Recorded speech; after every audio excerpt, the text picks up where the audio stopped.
খাওয়ার পর্ব শেষে গল্প আড্ডা বসেছে। মুরব্বিরা সকলে ডাইনিং রুমে বসে সমসাময়িক বিভিন্ন বিষয়ে আলাপ করছেন। সেখানে উপস্থিত আছেন মেজবাহার আব্বা আম্মা, ছোট চাচা চাচি আর আকসার আম্মু। আকসাদের নিয়ে বাড়ির ছাদে এসে বসেছেন জেমি আপু।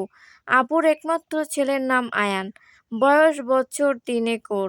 জেমি আপুর সাথে পরিচিত হওয়ার পরে মাত্রই বাচ্চাকে কোলে নিয়ে আকসা ওর কোলে বসে হাতের খেলনা ঘোড়াটা নিয়ে খেলছিল আয়ান। আকসা মনোযোগ সহকারে হাসিখুশি খেলা দেখছিল ওর। জেমি আপু দুটো শতরঞ্জি বিছিয়েছেন ছাদে। আকসার পাশে বসে আছে সেই 16 বছর বয়সী ছেলে আর 15 বছর বয়সী মেয়েটা। ওদের দুজনের নাম তাসিন এবং রিমু। ওরা মেজবাহার চাচাতো ভাই-বোন। জেমি আপু আকসাকে কিছু একটা জিজ্ঞাসা করতে যাচ্ছিলেন পাশ থেকে, তখনই ছাদে একজন মেয়ে এসে উপস্থিত হলো। খুবই চটপটে হাবভাব তার। সেই পেছন থেকে জেমিকে জড়িয়ে ধরে উচ্চস্বরের সাথে বলে উঠল, কেমন আছো আপু? তোমাকে কত মিস করছি জানো। জেমি গলা ছাড়িয়ে ওকে সামনে এনে আনন্দ মিশ্রিত গলায় জিজ্ঞেস করল, তোরা কখন এলি? এই তো সবে এসেছি। ইনি কে? হঠাৎ পাশে চোখ পড়তেই আকসাকে দেখে কৌতূহলী হয়ে প্রশ্ন করল মেয়েটি। জেমি পরিচয় করিয়ে দিল। আকসাকে বলল, আকসা, ও হলো আমার ছোট ফুপির বড় মেয়ে, নাম মিহি। মিহি, ওর নাম আকসা, মেজবাহার বন্ধুর বোন। ওদের আজ ইনভাইট ছিল আমাদের বাসায়। মিহি স্বভাবগত খুব মিশুকে, চট করে বসে গেল মাঝখানে। বাদামের ঝোলা এনেছিল হাতের মুঠায় লুকিয়ে। সেটা জেমি আর আকসার সামনে খুলে ওদের চুলে হাতে ধরিয়ে দিতে দিতে বলতে লাগলো, লুকিয়ে আনতে হয়েছে। জনগণ দেখলে আর একটাও ভাগে পেতাম না। ভালো কথা। মেজবাহ ভাইয়া কোথায় আপু? ভাইয়াকে তো দেখলাম না ডাইনিং রুমে। ডাইনিং রুমে নেই? না, নেই। আম্মু তো মামা মামির সাথে গল্প করতে বসে গেল ডাইনিং রুমে, কিন্তু ভাইয়াকে দেখিনি সেখানে। তাহলে হয়তো ইরফানকে নিয়ে আড্ডা দিচ্ছে ঘরে। আমি গিয়ে ডেকে আনি ভাইয়াকে। সবাই আড্ডা দিচ্ছে, তারা কেন ঘরে বসে থাকবে?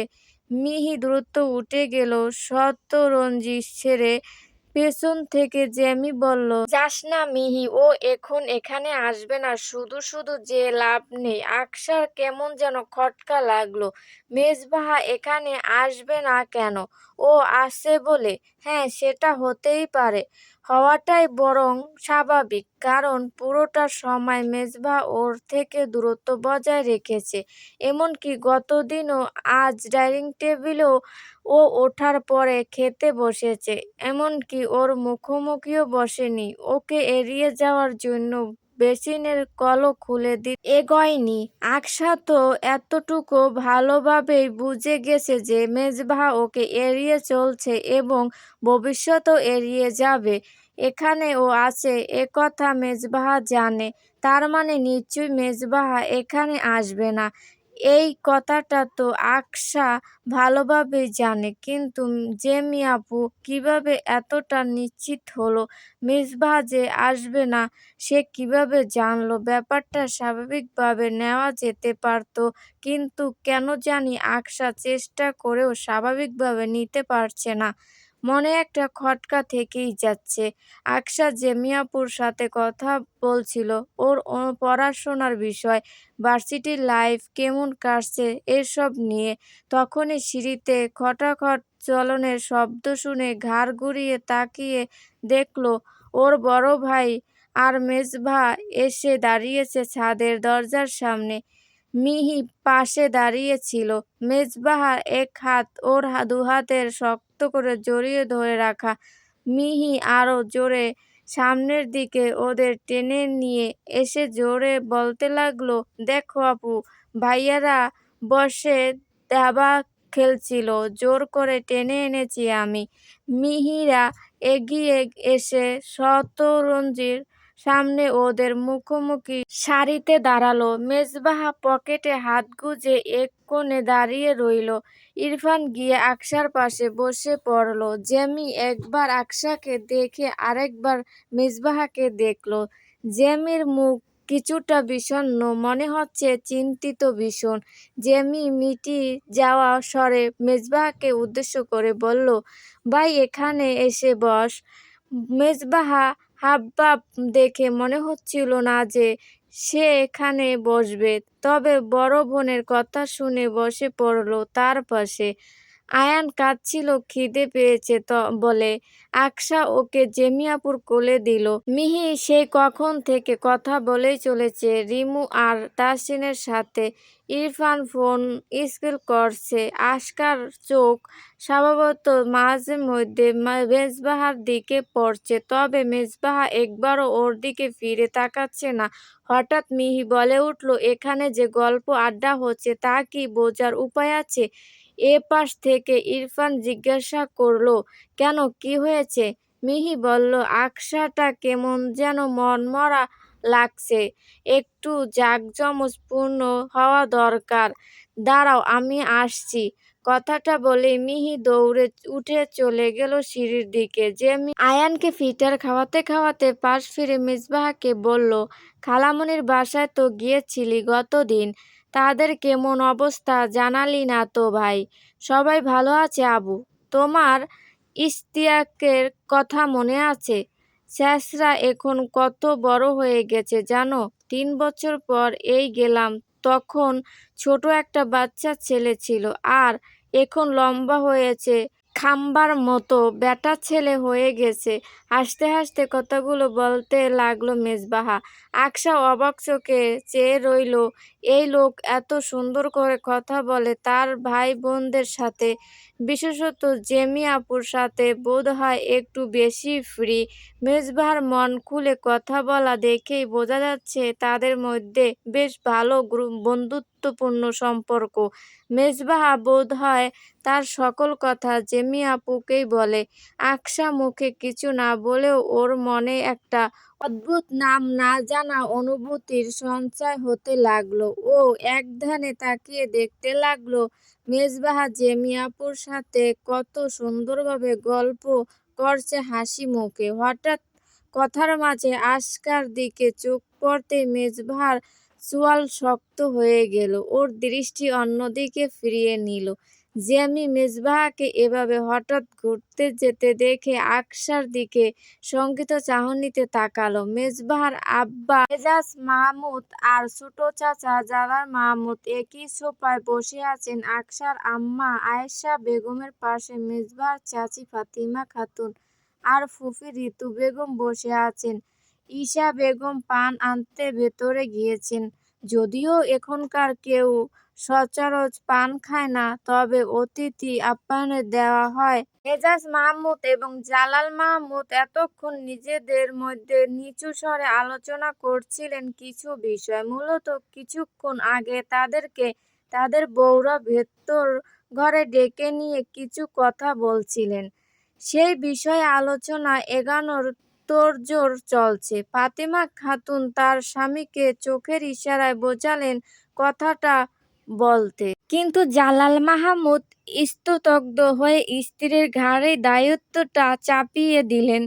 অগত্যা ফাতিমা খাতুনও অস্বরে আয়েশা বেগমকে উদ্দেশ্য করে বলে উঠেন, আপা, আপনার সাথে কিছু বিষয়ে কথা ছিল। সবসময় তো আর দেখা সাক্ষাৎ হওয়ার সুযোগ নেই, আজ যখন এসেছেন এবং আজই আমাদের কথাটা বলার ইচ্ছে রয়েছে, তাহলে এখনই বলে ফেলি। আয়েশা বেগম জিজ্ঞাসা করলেন, কি কথা আপা? ফাতিমা খাতুন মৃদু হেসে বললেন, বড় আপা আসুক, আপা আসলেই বেশি ভালো হয়, আসলে তার জন্য বেশি জরুরি তো। আয়েশা বেগম বুঝতে পারলেন না ঠিক কী বিষয়ে কথা বলতে চাইছেন তারা। মিহি যখন ছাদে ফিরেছে তখন ওর হাতে একটা গিটার। গিটারটা মেজবাহার, সবাই জানে এটা ওর সর্বসঙ্গী। সবসময় মেজবাহার সাথে এই গিটারটা থাকে। এটার সাথে অনেক স্মৃতি জড়িয়ে আছে। ক্যান্টনমেন্ট থেকে বাসায় ফেরাকালীন প্রত্যেকবার এই গিটার সঙ্গে করে নিয়ে আসে। বোনের হাতে গিটার দেখে হতাশ হলো জেমি। বলল, গিটার কেন নিয়ে আসলি মিহি? ভাইয়া গান গাইবে তাই। মিহি এসে শতরঞ্জিতে বসে পড়ল। মেজবাহ একবারও গান গাওয়ার কথা বলেনি, বরং ভাবসাব দেখে মনে হচ্ছে না যে ও গান গাইবে। ও কিছুটা গম্ভীর স্বরে বলল, গিটারটা রুমে রেখে আয় মিহি, গান গাওয়ার মুড নেই এখন, আমি উঠছি। মেজবাহা উঠতে যাবে তখনই মিহি ওকে টেনে ধরে বসিয়ে বলল, না না ভাইয়া, আজ আর তোমাকে ছাড়ছি না, গান গাইতে হবে তোমার। অনেকদিন হলো গান গাও না, অথচ আগে তুমি প্রত্যেকবার যখন বাসায় আসতে তখনই গান গাইতে। গান গাওয়ার মুড সবসময় থাকে না। মৃদু হেসে অথচ গম্ভীর গলায় বলা কথাটা কিসের ইঙ্গিত করল তা ঠিক বোঝা গেল না। শুধু কথাটা শোনামাত্র আকশা মেজবাহকে একবার আর চোখে দেখল। পাশ থেকে ইরফান ওকে অনুরোধ করে বলল, তুই তো একসময় আমাদের ক্যাডেট কলেজ লাইফে অনেক গান গাইতিস দোস্ত। আমাদের গ্রুপে একজনই বেস্ট সিঙ্গার আছে, সেটা তুই। শুনেছি ক্যান্টনমেন্টে যাওয়ার পরও অবসরে প্রায়ই তোর গান গাওয়া হতো। গান গাওয়া তো তোর প্যাশন, তাহলে আজ সবার অনুরোধে গাইতে কি অসুবিধা? প্লিজ দোস্ত। ওপাশ থেকে এবার জেমি আপুও বললেন, একটা দিন তো ভাই। জেমি আপুর কথা শুনে অবশেষে গিটার হাতে নিল মেজবাহা। ধীরে ধীরে গিটারের সুর ধরল। মেজবাহা চক্ষু বুজে গাইতে লাগলো, তীর হারা এই ঢেউয়ের সাগর পাড়ি দেব, তীর হারা এই ঢেউয়ের সাগর পাড়ি দেব রে। আমরা কয়জন নবীন মাঝি হাল ধরেছি শক্ত করে, তীর হারা এই ঢেউয়ের সাগর পাড়ি দেব, তীর হারা এই ঢেউয়ের সাগর পাড়ি দেব রে। জীবন কাটে যুদ্ধ করে, প্রাণের মায়া সঙ্গ করে, জীবনে স্বাদ নাই পায়ে। জীবন কাটে যুদ্ধ করে, প্রাণের মায়া সঙ্গ করে, জীবনের স্বাদ নাহি পাই, ঘর বাহির ঠিকানা নাই। দিন রাত্রি জানা নাই, চলার সীমানা সঠিক নাই, জানি শুধু চলতে হবে, এ তরি বাইতে হবে, জানি শুধু চলতে হবে, এ তরি বাইতে হবে। আমি যে সাগর মাঝি রে, তীর হারা এই ঢেউয়ের সাগর পাড়ি দেব, তীরের হারা এই ঢেউয়ের সাগর পাড়ি দেব রে। আকশা মুগ্ধ, এত সুন্দর কণ্ঠস্বর, এত সুন্দরভাবে কেউ এ গান গাইতে পারে? অন্তত থেকে না আসলে এ গান এত সুন্দরভাবে গাওয়া যায় না। শুনেই বোঝা যাচ্ছে মেজবাহা গান নিয়মিত গায় এবং ওর গানের কণ্ঠ মারাত্মক। আকশা আবারও মনোযোগ দিল।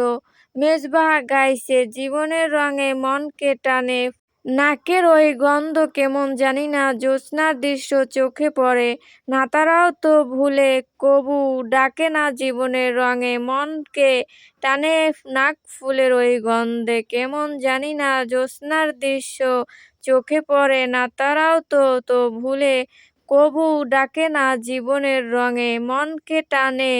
মেজবাহা একটুখানি থামলো। ও তখনও চোখ বুজে রয়েছে।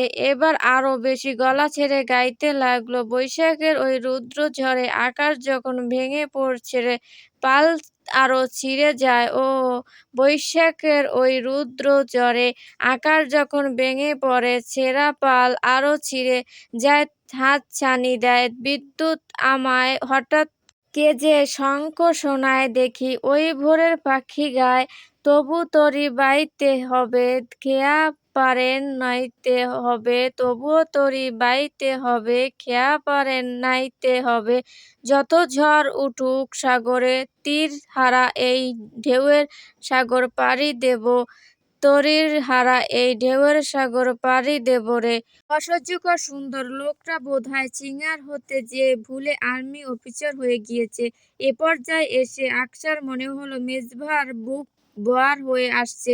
মেজবাহা কি অনেক বেশি যন্ত্রণা এবং বড়কার হাহাকার নিয়ে এই গানটি গাইছে? না হলে একটা গান এতটা বেদনাদায়ক, মধুর কেন শোনাবে? এর আগেও তো বহুবার স্কুলের সাংস্কৃতিক অনুষ্ঠানে এই গানটি শুনেছে মেজবাহ। কই কখনো তো এমন অনুভূতি হয়নি। হঠাৎ করে আকশা বোধ করল গানটি আজ অনেক কথা বলে দিতে চাইছে যেন মেজবাহর ভিতরকার যন্ত্রণা উপলব্ধি করাতে চাচ্ছে। মনে হচ্ছে যেন মেজবাহর জীবনে অনেক সংগ্রাম, অনেক বেশি হাহাকার। মানুষ কি তার জীবনের সকল দুঃখ, কষ্ট, যন্ত্রণা গানের মাধ্যমেই উন্মুক্ত করে দিতে পারে? আকশার বাসায় আজ কলি এসেছে। হঠাৎ কলিকে নিজ বাড়িতে বলা নেই কওয়া নেই উপস্থিত হতে দেখে আকশা অবাক হলো বেশ। ওকে সোফায় টেনে বসিয়ে জিজ্ঞেস করল, তুই হঠাৎ কেন আসতে পারি না? অবশ্যই আসতে পারিস, কিন্তু না বলে কয়ে তো কখনো আসিস না। তাছাড়াও তোকে তো দূরবীক্ষণ দিয়েও খুঁজে খুঁজে পাওয়া যায় না, তাই এমন আচমকা দেখে অবাক হলাম। কলি বলল, আসলে আমাকে আংটি ডেকেছে। আংটি ডেকেছে মানে? আম্মু কেন তোকে ডাকবে? আংটি কল দিয়েছিল আমাকে, বলল কি একটা জরুরি কাজ আছে, আমাকে আসতে হবে, তাই সকাল সকাল চলে এলাম। কারণটা কি? আকশা পুরো কথা শেষ করার আগেই আয়েশা বেগম ড্রয়িং রুমে এসে কলিকে দেখে বললেন, ওহ তুই চলে এসেছিস মা, বস, আমি চা নাস্তা নিয়ে আসি। আয়েশা বেগম রান্নাঘরে চলে গেলেন। আকশা কলির কাছ ঘেঁষে ফিসফিস করে বলল, কেন ডেকেছে আম্মু তোকে? কারণটা তো জানি না। আন্টি বলল আসার পরে জানাবে। তোকে তো আম্মু কখনো এভাবে কল দিয়ে ডাকে না, তাই ব্যাপারটা কেমন অদ্ভুত ঠেকছে। আকশা চিন্তায় পড়ল, কি এমন কাজ যার জন্য এমন জরুরি তলব? এরই মধ্যে আয়েশা বেগমের ড্রয়িং রুমে আসলেন চা নাস্তা নিয়ে। টি টেবিলের ওপরে ট্রে রেখে সামনে সোফায় বসলেন। কলিকে জিজ্ঞাসা করলেন, তারপর বলল, মা, দিনকাল কেমন চলছে? আলহামদুলিল্লাহ ভালো আন্টি। তোমরা সবাই কেমন আছো? এই তো ভালো আছি। তোর বাসার সবাই কেমন আছে? সবাই ভালো আছে। আয়েশা বেগম চায়ের কাপে চিনি মিশিয়ে চামচ নাড়তে নাড়তে বলেন, তোর সাথে কিছু কথা ছিল মা। জি আন্টি, বলো। কি কথা? আমাদের বাসায় আজ মেহমান আসবে বুঝলি, আমার আকশাকে দেখতে আসবে। এখন কথাটা হচ্ছে, আকশা তো আর কোনো বোনও নেই যে ওর পাশে থাকবে এই সময়ে বা ওকে সাহায্য করবে। ওর কাছের মানুষ বলতে তুই আছিস, ওর সাথে থাকিস সব সময়। ওকে বুঝিয়ে ভালোভাবে তুই একটু আজকের দিনটা আমাদের এখানে থেকে যা মা। বিকালে বাসায় চলে যাস। আমাদের আত্মীয় স্বজনরা বিকালে আগে আসবে কয়েকজন, কিন্তু এখন তো বলতে গেলে আমি একা মানুষ। ইরফানের আব্বুও নেই দেশে। একা হাতে সবকিছু সামলানো একটু কষ্টকর হয়ে যাবে। তুই আকশার সাথে থাকলে তবুও সাহায্য হতো কিছু। কলি এবার নড়েচড়ে বসে বলল, ও এই কথা আন্টি, কোনো সমস্যা নেই। আমি তো ভাবতেই পারিনি আকশাকে দেখতে আসবে আজ। আপনি চিন্তা করবেন না, আমি আকশার সাথে থেকে ওকে তৈরি করিয়ে দেব। সবকিছু ঠিকঠাক মতো হবে, নিশ্চিন্তে থাকুন। আয়েশা বেগম একটু চিন্তামুক্ত হলেন। গতকাল থেকে এ নিয়ে চিন্তায় চিন্তায় তার রাতের ঘুম হারাম হয়ে গেছে। তার আত্মীয়রাও বেশিরভাগ সবাই দূরে, তেমন কেউ কাছাকাছি নেই যে জরুরি তলবে এসে তাকে সাহায্য করতে পারবে। আয়েশা বেগম সকলেই ইরফানকে বাজারে পাঠিয়েছেন। ইরফান আসলে তিনি রান্না কাজ শুরু করে দেবেন। আয়েশা বেগম কলিকে বললেন, তাহলে তুই ওকে নিয়ে ঘরে যা মা, দুপুরের পর রেডি করিয়ে দিস। আকশা পুরো ঘরময় পায়চারি করতে আর দাঁত দিয়ে নখ কাটছে। কলি বিছানার উপরে বসে একটার পর একটা বিস্কুট খাচ্ছিল। আকশাকে চিন্তিত দেখে প্রশ্ন করল, তোর কি হয়েছে দোস্ত? এমন দাসানিক হয়ে গিয়েছিস কেন? কলির প্রশ্ন শুনে আকশা চট করে এসে বিছানার উপরে বসে বলল, ভাবছি। কি ভাবছিস? আমাকে হঠাৎ দেখতে আসবে কেন?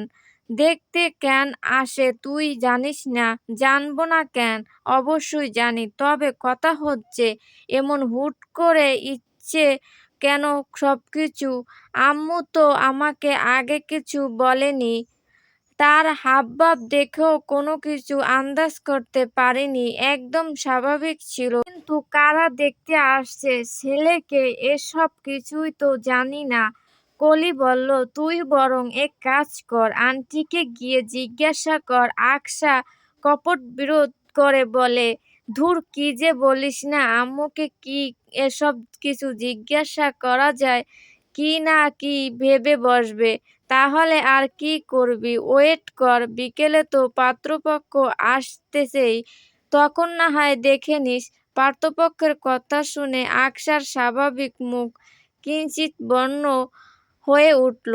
ও বিড়বিড় করে কি যেন বলল, কিন্তু এসব কথা কলির কান অবধি পৌঁছালো না।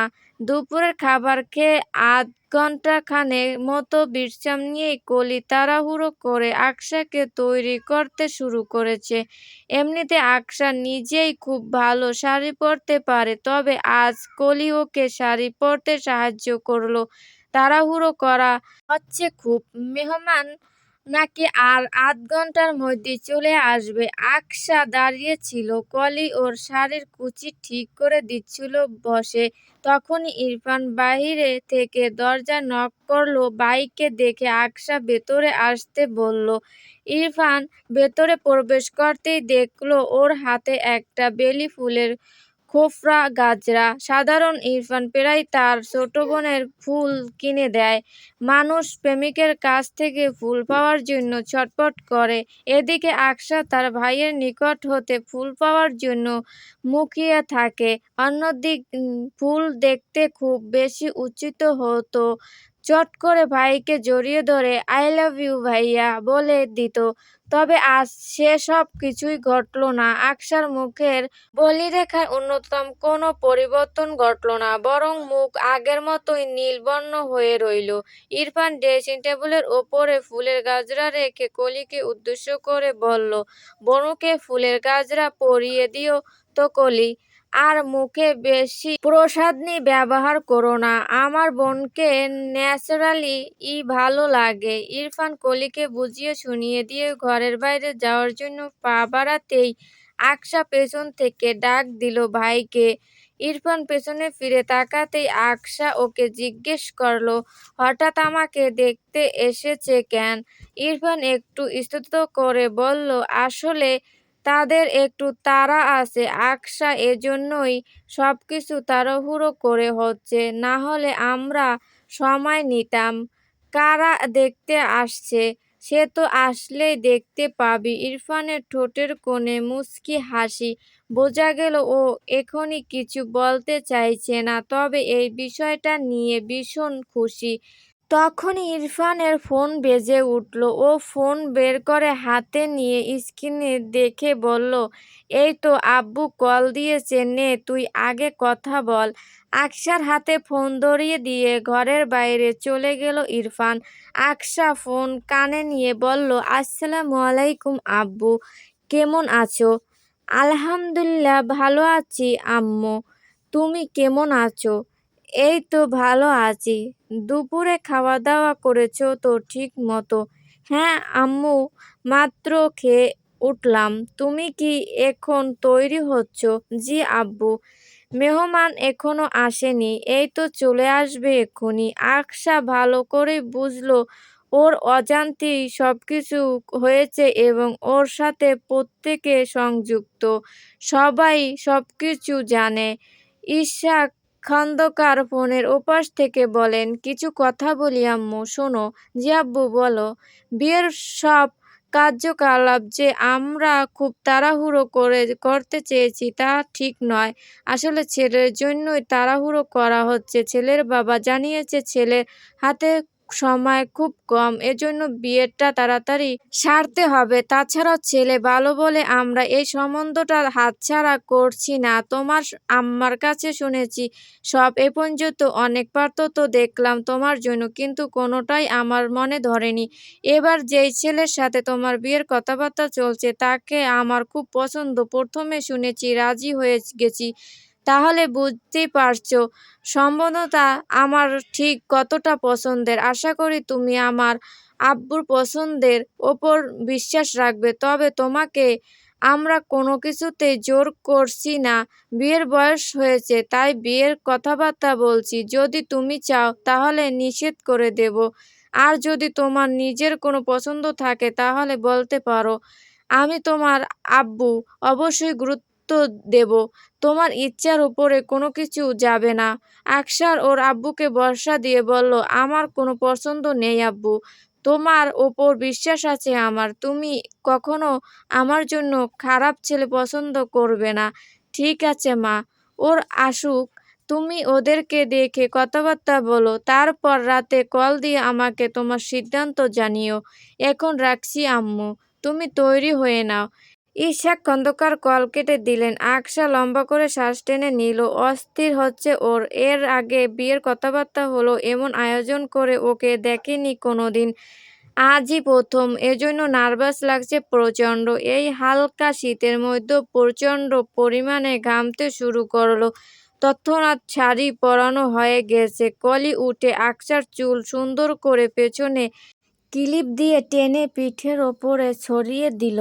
আকসা ঠোঁটে লিপস্টিক দিতে চায়নি, তবুও কলি জোর করে হালকা শেডের একটা লিপস্টিক দিয়ে তারপরও লিপ গ্লেজ দিয়ে দিল। তখনই দরজার বাইরে থেকে আশকার খালা রেশমি খাতুন ডাক দিলেন, ও আকসা, চলে আয় মা, ওরা চলে এসেছে। বাইরে মোটামুটি লোক সমাগম বোঝা গেল। ইতিমধ্যে আকসার চাচা চাচি, ফুফি আর মামা খালারাও চলে এসেছেন। কলি আকসাকে নিয়ে বাইরে গেল। কয়েকদম এগিয়ে ডাইনিং এর পাশ কাটিয়ে ডাইনিং রুমে প্রবেশ করল ওরা। আকসা এতক্ষণ মুখ নুয়ে রেখেছিল। ধীরে ধীরে ও অস্বস্তিতে জড়িত মুখটা তুলে সামনের সোফার দিকে তাকাতেই চমকে উঠল। মেজবাহা পরিবার সকলে বসে আছে সোফায়। মেজবাহা তার বাবার পাশে বসা, ওর দৃষ্টি হাতে থাকা ফোনের দিকে। কোনো দিকে তাকাচ্ছে না, মুখের প্রতিক্রিয়া কিছুই বোঝা যাচ্ছে না। একদম স্বাভাবিক। তবে আশকা সড়ক হয়ে এখানে মেজবাহাকে দেখে একদমই আশা করেনি লোকটাকে। ও বিড়বিড় করে বলল, মেজবাহা, ইফতেখার এখানে?